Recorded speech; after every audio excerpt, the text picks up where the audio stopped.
it family to you. Did we do that? We haven't done that, so they don't know who we are yet, each person.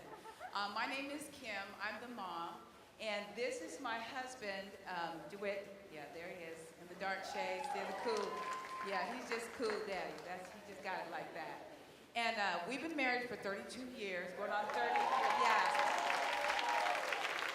It'll be 33 years in May. And our oldest daughter, Janelle, wave your hand there. And, yes. And her husband back there, he's our MD, Nathaniel Hooten.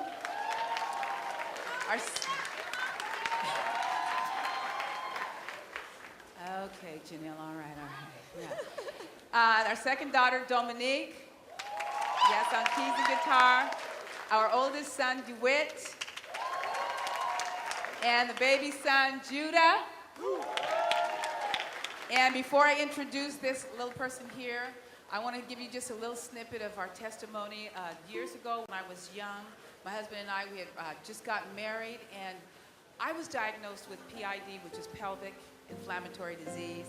And I don't know if most of you look so young, you probably don't know what that is, but what that does is it causes a woman to become sterile.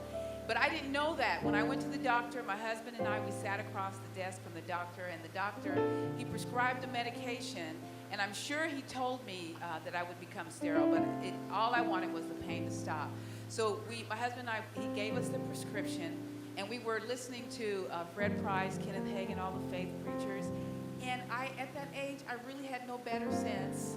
Neither one of us had no better sense than to believe that when God said that by his stripes we were healed, and we were supposed to believe that. So we took that prescription and we ripped it up and we went home, and everything seemed to worsen in my body. The pain got worse. 2 weeks later, I go back to the doctor. I said, you know, sir, I need some, I called him. I said, sir, this is what's going on. He said, Ms. Jones, get in quickly. You're hemorrhaging. And so as he began to examine me, you know, I'm on my way to the doctor's office. I'm just praying and declaring, God, you promised. That was your word to me, that by your stripes I'm healed. And so as I'm being examined by the doctor, immediately the pain leaves. And this is what the doctor says. He said, you know, I have never in my life seen this medication work this fast.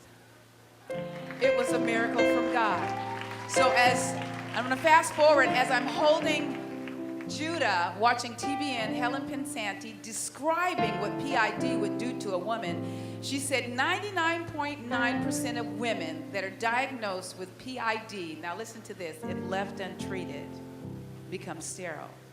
And so I looked at Judah and I realized that God had given us 4 amazing miracles.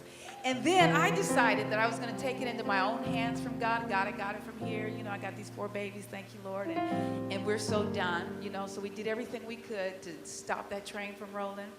And a prophet came to the house and he said, do you guys want any more babies? And I chimed in quick, no, we're done. Thank you, Lord. And the prophet looked at me and he said, do whatever you think you must do, but another one must come. And I said, oh, I'm going to do the best I can. But I'm telling you, I am so thankful that God looked and said, oh, isn't that cute? She thinks she's in control of this thing. Isn't that sweet? But the Lord blessed us with this amazing baby. I am so thankful. This is the 5th child, Maya Joy Grace Jones. Yes. So every time you see us, if you see us anywhere or hear our songs anywhere, you guys will remember that's the miracle family that should not be here. They should not be singing. They should not be writing songs. And I want you to think, as you have been believing God for something, I want you to remember that testimony. That crazy woman didn't have any better sense than to believe God, so will I.